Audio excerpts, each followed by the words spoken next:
નમસ્કાર, સીધો સંવાદમાં આપનું સ્વાગત છે। આપની સાથે હું છું ઝિંકલ। દર્શક મિત્રો, સ્વચ્છ ગુજરાત, સ્વસ્થ ગુજરાત અને ગુજરાત ત્યારે જ સ્વસ્થ રહી શકે છે કે જ્યારે આપણે પર્યાવરણનું સારી રીતે ધ્યાન રાખીશું। પર્યાવરણ ત્યારે જ સ્વચ્છ રહેશે કે જ્યારે આપણું રાજ્ય હરિયાળું હોય અને કરોડો વૃક્ષો હોય। તે માટે મંતવ્ય ન્યૂઝે પોતાની સામાજિક ફરજ નિભાવતા નક્કી કર્યું છે 5 જૂન વિશ્વ પર્યાવરણ દિવસે વૃક્ષારોપણનું મહાઅભિયાન સમગ્ર રાજ્યમાં શરૂ કરશે અને જે લાંબા સમય સુધી ચાલશે। લાખો વૃક્ષો બધાના સહયોગથી ઉગાડવામાં આવશે અને ત્યારે તો ગુજરાત થશે ગ્રીન ગુજરાત। ચાલો વૃક્ષો વાવીએ, પર્યાવરણનું જતન કરીએ। મહત્વના સમાચાર સામે આવી રહ્યા છે। મહાઠગ કિરણ પટેલની ધરપકડ કરવામાં આવી છે। અમદાવાદ ક્રાઇમ બ્રાન્ચે મહાઠગ કિરણ પટેલની ધરપકડ કરી છે। તો કાશ્મીરમાં મેળવી કિરણ પટેલની કસ્ટડી।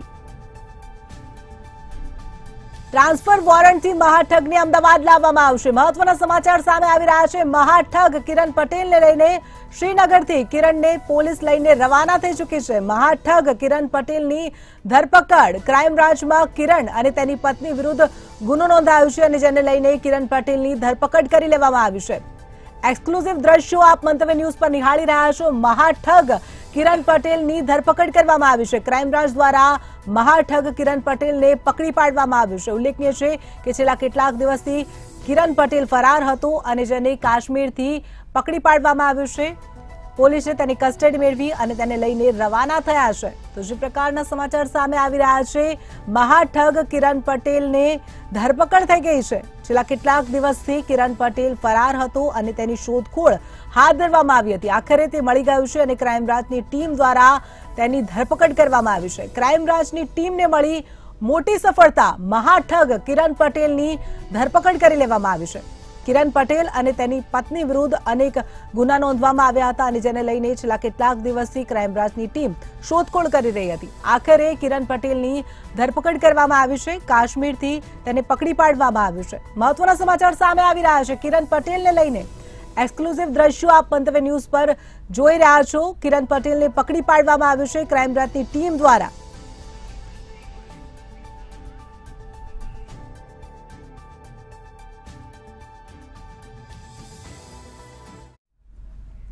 તો હવે શરૂઆત કરીએ સીધો સંવાદની। સરકાર દ્વારા શિક્ષણ પર અવારનવાર ભાર મૂકવામાં આવે છે। કહેવામાં આવે છે ભણશે ગુજરાત, આગળ વધશે ગુજરાત, પરંતુ છેલ્લા કેટલાક દિવસથી પેપર લીક તો પેપરમાં ખોટા પ્રશ્નો પૂછાય છે અને હવે તો પરીક્ષામાં ડમી વિદ્યાર્થી પણ પકડાય છે। ત્યારે એ પ્રશ્ન ચોક્કસથી થાય કે આવી રીતે કેવી રીતે ભણશે ગુજરાત। ધોરણ 3ના પર્યાવરણના પેપરમાં મોટો ધડાકો સામે આવ્યો।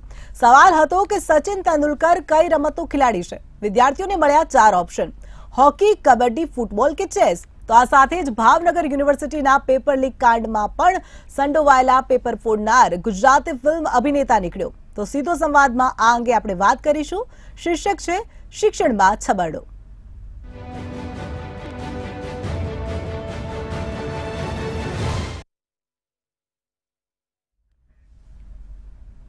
તો આપણી સાથે જોડાઈ ગયા છે જયવંતભાઈ પંડ્યા, જેઓ વરિષ્ઠ પત્રકાર છે, પ્રોફેસર પ્રચેતા પંડ્યા, જેઓ શિક્ષણ વિશ્લેષક છે, મુકેશભાઈ ઓઝા, જેઓ રાજકીય વિશ્લેષક છે, અને પ્રફુલભાઈ ત્રિવેદી, જેઓ મંતવ્ય ન્યૂઝના એસોસિએટ એડિટર છે। તમામ મહાનુભાવોનું સ્વાગત છે। સૌપ્રથમ પ્રફુલ સર, આપને પૂછવા માંગીશ કે જે ભરતી પ્રક્રિયા માટે પરીક્ષા લેવાય છે તેમાં આપણે અનેક કિસ્સા જોયા છે, પેપર લીક થાય છે, પરંતુ હવે તો એવા પણ કિસ્સા સામે આવે છે કે પરીક્ષામાં ડમી વિદ્યાર્થી બેસાડવામાં આવે છે। શું કહેશો? જિંકલ, ભરતી પરીક્ષાના જે પેપરો ફૂટવા એમાં હવે કોઈને નવાઈ નથી રહી। છેલ્લા 2 કે 3 વર્ષનો તમે ઇતિહાસ જુઓ તો 16 થી 17 પરીક્ષાના પેપરો ફૂટ્યા છે અને એમાં આજે જે હમણાં તમે જે સમાચારોમાં ઉમેરો કર્યો કે 30 વિદ્યાર્થી અને વિદ્યાર્થીનીઓની ધરપકડ પણ થઈ છે કે જેમણે જુનિયર ક્લાર્કની પરીક્ષા પાસ થવા માટે પોતાના આધાર કાર્ડ સહિતના પુરાવા જે તે એજન્ટોને આપ્યા હતા। એટલું જ નહીં, એમણે 10 થી 15 લાખની રકમ નક્કી કરીને કોરા ચેકો પણ આપ્યા હતા। એટલે તમે જુઓ કે આ જે દૂષણ છે એના મૂળિયા કેટલા ઊંડા છે। ભરતી પરીક્ષાની જેમ શિક્ષણમાં જે શાળા કોલેજની પરીક્ષાઓ લેવાય છે એના પેપરો પણ લીક થાય છે અને એમાં હવે એક ડગલું આગળ આપણે વધ્યા છીએ કે એકના બદલે બીજો ડમી વિદ્યાર્થી બેસાડાય છે। હવે આ તો કૌભાંડ ક્યારનું ચાલતું હશે, હવે પ્રકાશમાં આવ્યું। તમે સુરતની એક ઘટના અગાઉના વર્ષે બહાર આવી હતી કે કેનેડા જવા માટે જે પરીક્ષા આપતા હોય એમાં જે બેન્ડ મેળવવા માટે ડમી વિદ્યાર્થી પરીક્ષા આપે અને એમાં આખી મોડસ ઓપરેન્ડી એવી હતી કે અગાઉથી એક વિદ્યાર્થી જઈને ટોયલેટમાં સંતાઈ રહે, પછી સાચો વિદ્યાર્થી આવે, એના આઈ કાર્ડ બતાવે, એને એન્ટ્રી મળે, એ ટોયલેટમાં જાય અને ટોયલેટમાં એની જગ્યાએ ઊભો રહેલો વિદ્યાર્થી હોય જઈને એના વતી પરીક્ષા આપી દે અને એ સમયે ટેકનિકલ ખામી કહી અને એના કેમેરા પણ બંધ કરી દેવામાં આવે, સીસીટીવી કેમેરા, એટલે આખું પકડાય જ નહીં. આ જ્યારે 4 વિદ્યાર્થીઓ કેનેડામાં ગયા ને એમની અંગ્રેજીની માં એ લોકોએ ત્યાં વાતચીત ના કરી શકાય એટલે પકડાયું કે આમને મળેલા જે બેન્ડ છે, માર્ક્સ છે, એ ખોટા છે. હવે આ પરીક્ષાઓની અંદર અત્યારે જે થઈ રહ્યું છે, હમણાં તમે જે દાખલો આપ્યો કે ભાઈ ધોરણ 3ના પર્યાવરણના પેપરમાં સચિન તેંડુલકર કઈ રમતમાં માહિર છે એવો પ્રશ્ન પૂછ્યો અને જ્યારે એના ઓપ્શન આપ્યા ત્યારે એ ઓપ્શન આપ્યા કે હોકી, કબડ્ડી, ફૂટબોલ કે ચેસ. હવે આમાં એકમાં સચિન તેંડુલકર છે જ નહીં, સચિન તેંડુલકર ક્રિકેટમાં છે. અને આ જે પરીક્ષા લેવાઈ કચ્છની અંદર સરકારી શાળામાં આના ઓછામાં ઓછા 25,000 વિદ્યાર્થીઓ હતા, એટલે 25,000 વિદ્યાર્થીઓ ગેરમાર્ગે દોરવાયા હશે. અને આ ભૂલ 1001% શિક્ષકની હોય અને શિક્ષકો પછી બહાનું શું કાઢે છે કે પ્રિન્ટિંગ પ્રેસમાં મિસપ્રિન્ટ થયું હોય. ભાઈ મિસપ્રિન્ટ કંઈ આખા રમતોના નામ થોડા બદલાઈ જાય. હોકીનું હાકી થાય બહુ તો, પણ કંઈ એનું તમારે ક્રિકેટનું હોકી ના થઈ જાય. પછી આવું જ એક ધોરણ 10ના પરીક્ષાના પેપરમાં હતું કે મુક્તક કોને કહેવાય અને એમાં લખ્યું હતું કે સફળતા જિંદગીની હસ્તરેખામાં નથી હોતી. આમાં રઈસ મણિયાર શું કહેવા માગે છે? હવે આ મુક્તક રઈસ મણિયારનું નથી, એ બીજા જ કવિનું છે, બરકત વિરાણીનું છે. હવે આ શિક્ષકો પોતે પણ કેટલા બેદરકાર છે પેપરો કાઢવામાં, અને જે એ સિલેક્ટ કરનાર ઓથોરિટી હોય છે એ પણ આ વાંચતી નહીં હોય. એ આખા બહુ મોટા પ્રશ્નો છે. આ તો સાઈડ વાત થઈ કે આ ભૂલો છે એ, પરંતુ જે ડમી વિદ્યાર્થીઓ બેસે છે, પેપરો ફૂટે છે, પેપરો લીક થાય છે, આ બધી બાબતો છે અત્યંત ગંભીર છે. જે હમણાં તમે વાત કરી ભાવનગર યુનિવર્સિટીની બીકોમ સેમિસ્ટર 6નું જે એકાઉન્ટનું પેપર છે એ લીક થઈ ગયું હતું. હવે એમાં ત્યાંની જે કાકડિયા કોલેજ છે એના ઇન્ચાર્જ પ્રિન્સિપાલ અને 2 વિદ્યાર્થીઓ પકડાયા. હવે એના જે ઇન્ચાર્જ પ્રિન્સિપાલ છે અમિત ગગલાણી, એ ગુજરાતી ફિલ્મમાં અભિનેતા છે. સૈયર મોરી રે, પછી 1928, પછી ધન ધતુડી પતુડી વગેરે ફિલ્મોમાં એમણે કામ કર્યું છે, નાટકોમાં પણ કામ કરે છે અને સોશિયલ મીડિયાની અંદર પણ એક્ટિવ છે. આ તો થઈ આડ વાત, પરંતુ ગુજરાત જેવા શાંત, શિક્ષિત અને સમૃદ્ધ રાજ્યમાં આ જે શિક્ષણની અવદશા બેઠી છે એ અત્યંત આઘાતજનક છે. જી બિલકુલ. જયવીનભાઈ, આપને પૂછવા માંગીશ કે ગુજરાત જેવા શિક્ષિત અને શાંત રાજ્યમાં અવારનવાર પેપર લીકની ઘટના બને છે અને હવે તો પરીક્ષામાં પણ આ પ્રકારના ગોટાળા જોવા મળે છે, શું કહેશો?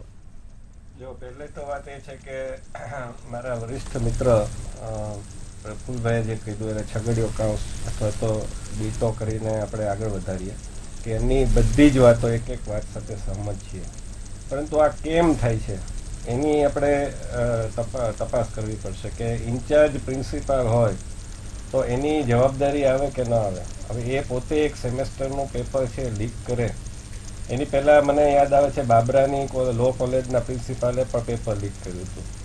તો હવે મૂલ્ય જે છે એ મૂલ્ય શિક્ષકો પહેલાં મૂલ્યવાન હતા, એટલે શિક્ષકોનું મૂલ્ય એટલું બધું હતું. પ્રફુલભાઈ તો એમના વધારે સાક્ષી હશે કે શિક્ષક છે શેરીમાંથી નીકળે ને તો વિદ્યાર્થી જો રમતો હોય તો એ આઘો પાછો થઈ જાય અને એની સામે કોઈ એવું વર્તન તો કરવાની વાત જ દૂર રહી. અમે પોતે જ્યારે ભણતા હતા ત્યારે અમારા જે શિક્ષકો હોય શિશુ એના ભાવનગરને કોઈ નીકળે તો અમે એને નમસ્તે કરીને વંદન કરતા હતા. તો એવા શિક્ષક કે જેને તમને વંદન કરવાનું મન થાય એવા શિક્ષકો ક્યાં છે આજે?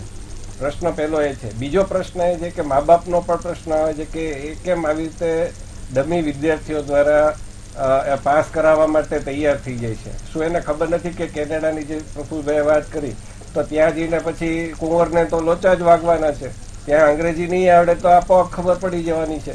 એટલે શોર્ટકટ અપનાવવું છે, તમારે કોઈ મહેનત નથી કરવી અને રાતોરાત પાસ થઈ જવું છે.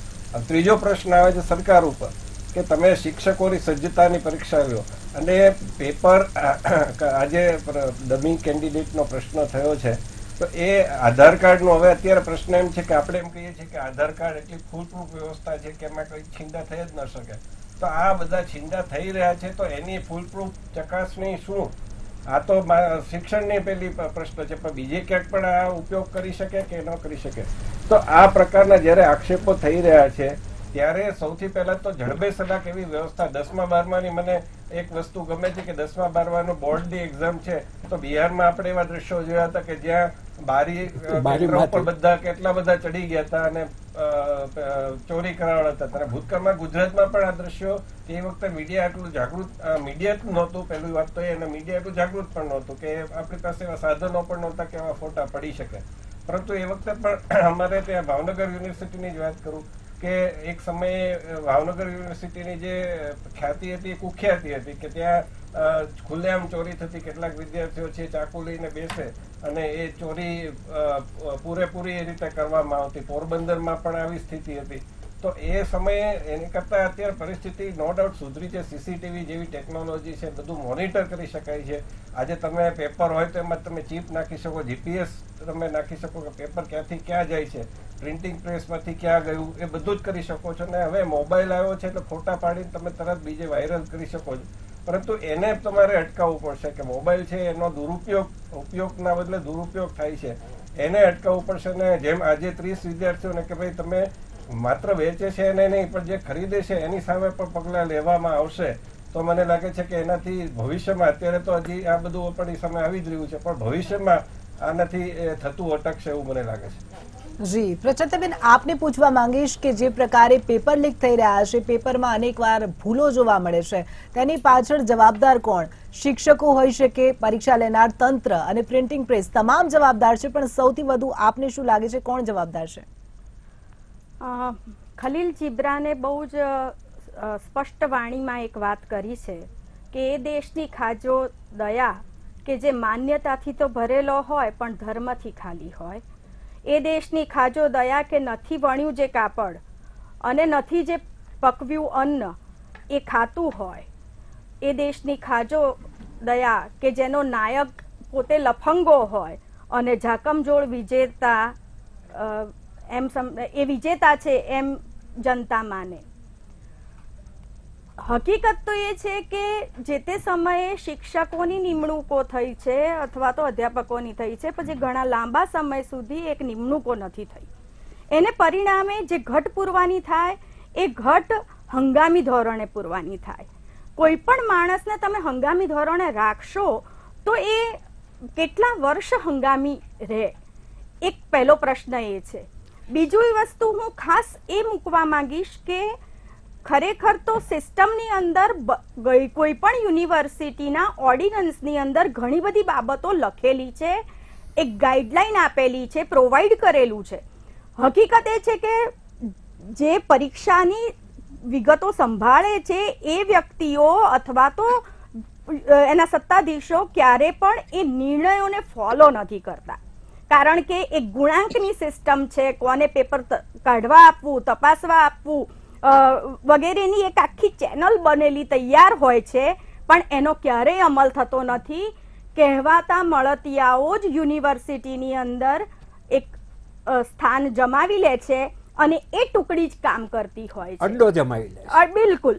એટલે આનાથી આ એક ચક્રવ્યૂહ એવો છે કે જેમાં ખરેખર નિષ્ઠાવાન શિક્ષક કે અધ્યાપક નથી પહોંચી શકતો અને એવા નિષ્ઠાવાન જે શિક્ષકો કહે છે એ અવાજ એટલા માટે નથી ઉઠાવતા કે પછી એમની હેરાનગતિ શરૂ થાય, તેજો વધ થાય. આ બધું મહત્વનું તો એ પણ છે કે આ એક ટૂંકો રસ્તો જેને દેખાયો એને પોતાની પૈસા કે બીજી કોઈ પણ પ્રતિષ્ઠાને ધ્યાનમાં રાખ્યા વિના માત્ર સિસ્ટમનો એ ભાગ બની ગયું. આપણે શા માટે એ સિસ્ટમમાંથી નથી ધડો લેતા? એ જે સમયે આપણી પાસે અત્યારે એક કાયદો તૈયાર કર્યો કે હવે પેપર ફૂટે તો આ વ્યક્તિને આ, તો આપણે ઊંધી ગંગા અહીંયા જોઈ રહ્યા છીએ કે એવા ડમી વિદ્યાર્થીઓ હવે આવી રહ્યા છે કે જે પોતે પેપર આપતા જ નથી. કઈ જગ્યાએ ખાડે ડૂચા ને દરવાજા મોકળા એના જેવી સ્થિતિ છે. એટલે આ બાબતે હું ચોક્કસ એમ કહીશ કે સમાજમાં જાગૃતિ બહુ ઓછી છે શિક્ષણ તરફની, અને જવાબદેહી તો માતા પિતા, શિક્ષક અને સમાજ ત્રણેયની બને છે. માત્ર બૂમો મારીને બેસી નથી રહેવાનું, પણ ખરેખર એ સત્વ પ્રગટાવવાનું છે વિદ્યાર્થીને. એને બાજુની બેન્ચ પર બેઠેલો વિદ્યાર્થી પણ શું લખી રહ્યો છે શા માટે જોવું જોઈએ. એટલી નિષ્ઠાવાન પ્રજા આપણે કેમ નથી સર્જી શકતા, એના કારણોમાં જવાની જરૂર છે આપણે. જી બિલકુલ.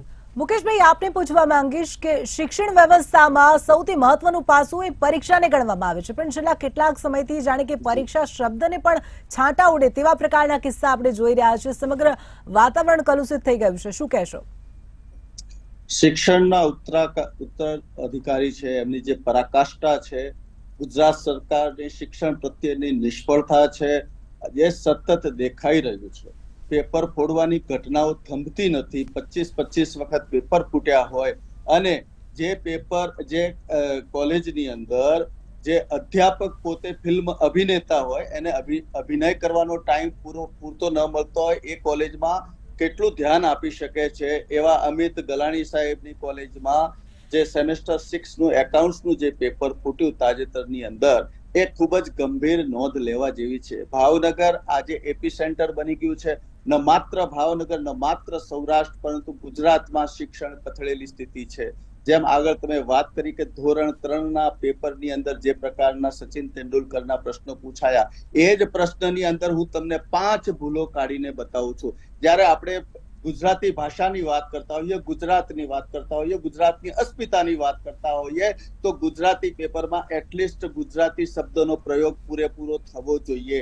ત્યાં એની અંદર બીજી પણ એક ભૂલ છે કે ઇન્ડોર ગેમ કઈ છે. 3જા ધોરણના બાળકને ઘરની અંદર રમવાની ગેમ ને ઘરની બહાર રમવાની ગેમ, એના બદલે એમને ઇન્ડોર શબ્દ વાપર્યો છે.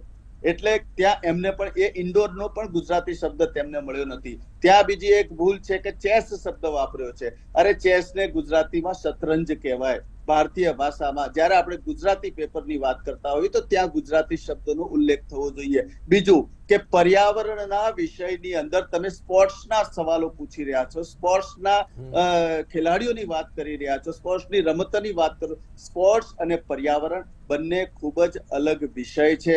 જો એટલું ભાન ના હોય તો આ 50,000 લાખ રૂપિયા લઈને શિક્ષકો, ગુજરાત સરકાર એ લોકોને જે પંપાળી રહી છે, સરકારના જમાઈ તરીકે ઓળખાતા શિક્ષકોને એટલું તો ભાન હોવું જોઈએ કે આવનારી પેઢીને અમે શું શિક્ષણ આપી રહ્યા છીએ. ગુજરાતનું શિક્ષણ કથળે જઈ રહ્યું છે. ગુજરાતના એજ્યુકેશન મિનિસ્ટર ભાવનગરના જે જીતુભાઈ વાઘાણીનો પુત્ર પણ પરીક્ષા પેપરની અંદર પકડાયો હતો. એના પછી સતત નવી સરકાર આવી, નવી નીતિઓ ઘડાઈ, ચોરીઓ માટેની નીતિઓ ઘડાઈ, સજાઓની નીતિઓ ઘડાઈ, છતાંય જો પેપર ફૂટતા હોય તો સરકારે સ્વીકારી લેવું જોઈએ કે અમને શાસન કરતા આવડતું નથી, અમને ચોરને પકડતા આવડતું નથી.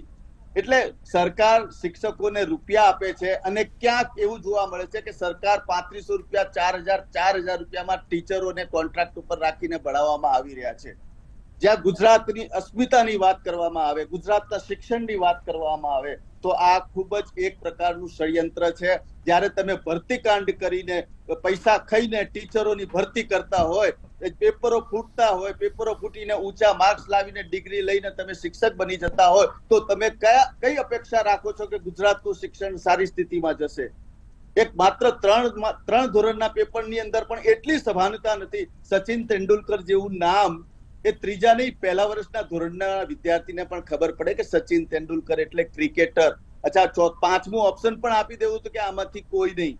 એટલી પણ સૂઝબૂઝ ન ધરાવતા આ ગુજરાતના શિક્ષકો એટલી નોંધ લે કે સરકાર, વાલીઓ પૈસા આપે છે, હવે વાલીઓની જવાબદારી બની જાય છે કે હવે આપણે ઘરે ભણાવવું પડશે. સ્કૂલની અંદર મોટા તોતિંગ ફીઓ ભરવામાં આવે છે, અને ત્યાં છોકરાઓને સ્કૂલોમાં વાહનોની અંદર મોકલવામાં આવે છે. એક પરિવાર પોતાના બાળકને જ્યારે 4-6 કલાક માટે સ્કૂલે મોકલવામાં આવે છે, એ પૈસા આપીને મોકલે છે, મફતમાં નથી આપતા. ત્યારે એ સમયની અંદર એમને જે શિક્ષકને જે મળે છે એની કિંમતનું એને ભાન હોવું જોઈએ. સરકાર તો પાછળથી આવે, પરંતુ જે શિક્ષક છે એની પોતાની ફરજ પણ એને અદા કરવી જોઈએ. એટલે અત્યારનું શિક્ષણ માટે તો એટલું જ કહેવાય કે ખૂબ જ ગંભીર પરિસ્થિતિમાંથી ગુજરાત ચાલી રહ્યું છે. ગુજરાત સરકાર માત્ર મત બેંક અને વોટ બેંક અને રાજનીતિની વાતો કરે છે, પણ શિક્ષણ ઉપર ધ્યાન આપતું નથી, એ વાત સ્પષ્ટ થાય છે.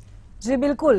એટલે અત્યારે શિક્ષણ વ્યવસ્થાની જે પરિસ્થિતિ છે તે વિશે આપણે વાત કરી, તમામે પોતાના મત જણાવ્યા, પરંતુ પ્રશ્ન તો એ જ ઉભો થાય છે. પ્રચિતાબેન, આપને પૂછવા માંગીશ કે શિક્ષણ વ્યવસ્થાની જે પરિસ્થિતિ હાલ ચાલી રહી છે, ક્યાંક ને ક્યાંક જો આવું જ ચાલુ રહ્યું તો તમામ લોકોનો પરીક્ષામાંથી જ વિશ્વાસ ઉઠી જશે તેવું લાગી રહ્યું છે. શું કહેશો? બિલકુલ સાચી વાત છે. માત્ર એક જ વસ્તુ કરવાની જરૂર છે કે ખરેખર શિક્ષણના ક્ષેત્રની અંદર ગુજરાત યુનિવર્સિટીની અંદર સાયન્સ, આર્ટ્સ, કોમર્સ, મેડિકલ આ બધું જ સંકળાયેલું છે. એક એ પણ તપાસ કરવાની જરૂર છે કે આર્ટ્સ અને કોમર્સના પેપરોનું જે રીતે મૂલ્યાંકન થાય છે એ શું સાચું મૂલ્યાંકન થઈ રહ્યું છે? મેડિકલ જેવી મહત્વની જગ્યાએ ત્યાં બારકોડ સિસ્ટમ નથી.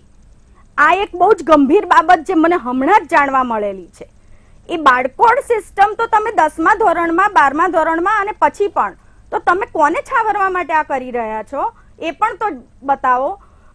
શિક્ષકો જે પેપર તપાસવા જાય છે એને એટલા બધા ડરાવીને, ધમકાવીને અથવા તો એક સિસ્ટમ એવી ઊભી કરી છે કે જેમાંથી અમુક વ્યક્તિઓને તો બાદ જ કરવાના, વર્ષો સુધી એમને પેપર સેટિંગ આપવાનું નહીં, કારણ કે તેઓ અઘરા પેપર કાઢે છે. પ્રચિતાબેન, પાટણ યુનિવર્સિટીની અંદર મેડિકલની પરીક્ષાના ગોટાળા હજુ 2 વર્ષ પહેલા જ બહાર આવ્યા છે. બિલકુલ.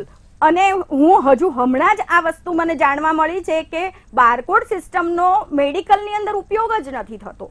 હવે એટલી મહત્વની, તમને આર્ટ્સ અને કોમર્સમાં બારકોડની સિસ્ટમ દાખલ કરો છો, તમે કેમ નથી કરી શકતા? મેડિકલ તો બહુ જ નાનું ક્ષેત્ર છે, બહુ જ ચુનંદા એવી કોલેજો છે તમારી પાસે. ત્યારે પણ આ એક છે કે સિસ્ટમની અંદર બેઠેલા વ્યક્તિઓને કોઈક ચોક્કસ વ્યક્તિઓ છે કે જે હેન્ડલ કરી રહ્યા છે, નથી ઈચ્છતા કે અહીંયાથી વિદ્યાર્થી, અને એવો થાકેલો કંટાળેલો વિદ્યાર્થી, માત્ર થાકેલો કંટાળેલો વિદ્યાર્થી નથી, અહીંયા શિક્ષકને પણ ઘણું, કારણ કે શિક્ષકની ઉપર બી ઘણી તવાઈ આવી રહી છે. હું પોતે સિસ્ટમમાં છું એટલે હું પોતે એ વસ્તુ કહી શકું છું કે અમારી ઉપર પણ ઘણી, તમને નિયત ફોર્મેટની અંદર જ્યારે પેપર કાઢવાનું છે ત્યારે અમારા માટે પણ એ પ્રશ્નો હોય છે કે અમારે સારા અને એવા તટસ્થ અથવા તો બહુ વિદ્વાન વિદ્યાર્થીઓ અમને કેવી રીતે એને અલગ પાડીને આપી શકીએ.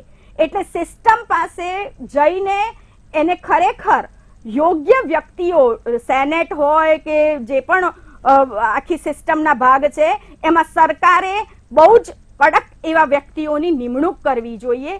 અને એ સિસ્ટમમાંથી જ્યારે 3 વર્ષની અંદર 6 સેમિસ્ટરમાંથી પાસ થઈને વિદ્યાર્થી નીકળે ત્યારે એને એવી પ્રતીતિ થવી જોઈએ કે હવે હું કોઈ પણ પરીક્ષા આપીશ ને તો એ બહુ ઉત્તમ રીતે આપી શકીશ. અહીંયા આગળ પ્રશ્ન માત્ર આટલો છે કે સિસ્ટમમાં બધું જ છે, પણ આપણે આપણી સિસ્ટમ લાગુ કરીએ છીએ. જે યુનિવર્સિટીઓ છે એના ઓર્ડિનન્સ છે એનો બહુ સારી રીતે ઉપયોગ થાય. પ્રાથમિક શિક્ષણ, માધ્યમિક શિક્ષણ એમાં પણ એનો ઉપયોગ થાય. અને મહત્વનું એ છે કે એક સારો સમાજમાં આપણે એ ભાવ ઉભો કરી શકીએ, બહુ જરૂરી છે. જી બિલકુલ. પ્રફુલ્લ સર, આપને પૂછવા માંગીશ કે જે પ્રકારે વર્ષોથી ચાલી આવે છે શિક્ષણ પદ્ધતિ હોય કે પછી પરીક્ષા પદ્ધતિ, તેમાં આમૂલ પરિવર્તન લાવવાની જરૂર છે, અને જેની જવાબદારી છે તેવા સરકાર હોય કે પછી જે કેળવણીકારો છે તેઓ કોઈ ચોક્કસથી પગલાં નથી લેતા. જ્યારે કોઈ પેપર લીક થાય, કોઈ ગોટાળા થાય તો થોડો સમય હોહા થાય અને ત્યાર પછી બધું જ શાંત થઈ જાય છે. જિંકલ, જયવંતભાઈએ એક શિક્ષકના મહત્વની વાત કરી. ભૂતકાળની અંદર શિક્ષકનું કેટલું મહત્વ હતું એનું તમને એક ઉદાહરણ આપું છું કે જ્યારે ઉમાશંકર જોશી ગુજરાત યુનિવર્સિટીના કુલપતિ હતા, જયવંતભાઈ એ શિક્ષણ મંત્રીને મળવા જાય તો શિક્ષણ મંત્રી એમને સામે લેવા સીડી સુધી આવતા હતા અને એમને વળાવવા સીડી સુધી પાછા આવતા હતા. અત્યારના કેટલાક કુલપતિઓ અમે પોતે જોયા છે કે શિક્ષણ મંત્રીને મળવું હોય તો વિઝિટર્સ સાથે લાઇનમાં ઊભા હોય છે. એટલે શિક્ષકનું આખું મહત્વ કેટલું ઘટતું જાય છે અને દિવસે દિવસે કેટલું ગબડતું જાય છે એની આ નિશાની છે. જયવંતભાઈ બીજું આધાર કાર્ડની વાત કરી જીવનભાઈ, આધાર કાર્ડ છે ને એ હવે વિશ્વાસપાત્ર રહ્યું નથી. હું એટલા માટે કહું છું કે ભાવનગરની અંદર 10,000 આધાર કાર્ડ એવા પકડાયા કે જે ગરીબ માણસોના લઈ લીધા હતા. એના આધારે બેંકની અંદર ખાતાઓ ખોલાવ્યા હતા અને જીએસટીના એના આધારે ખોટા નંબરો લીધા હતા અને ખોટા પાન કાર્ડ બનાવડાવ્યા હતા. એટલે હવે તો આખું આધાર કાર્ડ સામે શંકા ઊભી થઈ જાય છે. બેને એ કહ્યું કે ભાઈ સમાજ, સરકાર, કેળવણીકાર બધાની આમાં જવાબદેહીતા છે. એ ચોક્કસપણે જો સમાજ પોતે કેવો સમાજમાં વસતા નાગરિકો પોતે કેવો સમાજ ઈચ્છે છે એ સૌથી પહેલું છે કે ભાઈ મારે મારા છોકરાની ચોરી નથી કરાવવી. તો આજે તમે જુઓ કે હું મારા છોકરાને આજે હું 30, 35 કે 40 લાખ રૂપિયા આપીને હું નોકરી અપાવીશ તો એ નોકરીમાં દાખલ થયા પછી પહેલા દિવસથી શું કરવાનો છે તમે કલ્પના કરી લો. એ ભ્રષ્ટાચાર જ કરવાનો છે, કારણ કે એને પહેલા 50 લાખ વસૂલ કરવાના છે. પગાર તો એને નોકરીનો મળે છે, પણ પેલા પપ્પાએ 50 લાખ આપ્યા છે, મારે વસૂલ કરવાના છે. એટલે તમારે ભ્રષ્ટાચારનું વિશ્વ ચક્ર છે એ આ પદ્ધતિમાંથી આગળ વધે છે. એ પણ સૂક્ષ્મ રીતે આપણે એનો અભ્યાસ કરવો જોઈએ કે ભાઈ તમારે જો ગઈકાલે જ એક જે સંસ્થા હતી ગુપ્તચર સંસ્થા, એના સંમેલનમાં વડાપ્રધાન શ્રી પોતે બોલ્યા છે કે ભ્રષ્ટાચાર છે એ નિર્મૂલન નથી થતું અને આ ભ્રષ્ટાચારે દિમકની જેમ રાષ્ટ્રને પૂરી ખાધો છે. એ વારંવાર છેલ્લા 6 મહિનામાં 3 વખત બોલ્યા છે. તો ભ્રષ્ટાચાર અટકાવવો હોય તો તમારે આ ભરતી પ્રક્રિયાના મૂળમાં પડેલો ભ્રષ્ટાચાર પણ અટકાવવો પડશે. તમારી આખી શિક્ષણ વ્યવસ્થા સુધારવી પડશે. વર્ષો જૂની અને સડી ગયેલી શિક્ષણ પ્રથા અને પરીક્ષા પદ્ધતિ, આ હું સડી ગયેલી શબ્દ બહુ જવાબદારીપૂર્વક વાપરું છું પ્રચેતાબેન, કે આ આખું બહુ જૂનો પુરાણો ઢાંચો થઈ ગયો છે. એમાં કંઈક નાવીન્ય લાવવું પડશે. તમારે અત્યારે ટેકનોલોજીનો ઉપયોગ કરવો પડશે. આજે તમે શા માટે એક સાથે માની લો કે ભરતી પરીક્ષાનું પેપર ફૂટી જાય છે, શું કામ તમે 15 પેપર નથી કાઢતા? એમાંનું એક પેપર ફૂટી ગયું તો તમે 15મા નંબરનું પેપર બીજે દિવસે પૂછી લો તો તમારે પરીક્ષા કેન્સલ કરવાનો વારો ના આવે અને હજારો યુવકોને ભાડું ખર્ચી અને એક ત્રાસદી સહન કરવાનો વારો ના આવે. જી બિલકુલ પ્રફુલ્લ સર, જયવિનભાઈ, પ્રચિતાબેન, મુકેશભાઈ, તમામ મહાનુભાવો અમારી સાથે જોડાયા તે બદલ આપનો આભાર. તો દર્શક મિત્રો, આપણે વાત કરી પેપર લીક અને પરીક્ષામાં થતા ગોટાળા વિશે. હવે આપણી શિક્ષણ નીતિ, શિક્ષણ વ્યવસ્થા ક્યાં જઈને અટકશે તે જોવું રહ્યું. હાલ સીધો સંવાદમાં રોકાઈશું નાનકડા વિરામ માટે. આપ જોતા રહો મંતવ્ય ન્યૂઝ.